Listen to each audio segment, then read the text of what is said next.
My late wife left our sons a substantial sum of money. My wife thinks she has a right to it. My wife Anna died 10 years ago.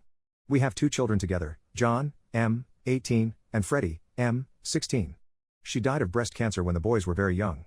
Anna had a very good job dealing with the stock market and had started investing early for the boys to ensure they were taken care of when they went to college. I have always worked from home and looked after the boys. Anna had also ensured I was cared for if she were to die. To this day, I am grateful to her for that. Anna's will states that the boys only have access to the money when they are 18. As John had recently celebrated his 18th birthday, I took him to Anna's lawyer, who explained the legal steps to ensure that John had access to the money. I didn't tell my new wife Suzanne anything about that. Suzanne herself had 2 children who were older than John and Fred.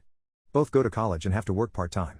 In a prenup, Suzanne and I agreed that everyone would pay for their own children's college. John has now been accepted into a prestigious university and will move out soon.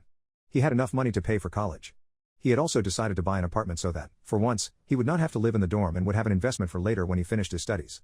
I thought the idea was excellent, and John and I discussed it at the dinner table. Then, of course, Suzanne had overheard our conversation and was shocked. I briefly explained to her what the situation was. Then she freaked out.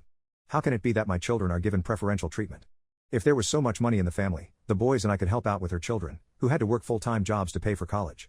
I made it clear that we had clarified in our prenup that everyone pays for their own children as far as college is concerned. That being said, the money isn't mine, it's Anna who saved it for the boys. Thus, no one except Anna's sons were entitled to the money. Then Suzanne got really angry. She said that in a family, everyone supports everyone, and my boys have an obligation to support their siblings.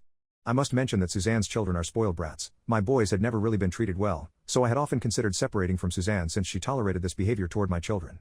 I let Suzanne know that my boys didn't have to support anything or anyone if they didn't want to, and that if her children had just been a little kinder to the 2 of them, they would undoubtedly have had a good relationship. Then Suzanne started threatening divorce if I didn't ensure her children got some of the money. At that moment, I realized what a greedy dragon she was. It was like a veil had been lifted from my eyes.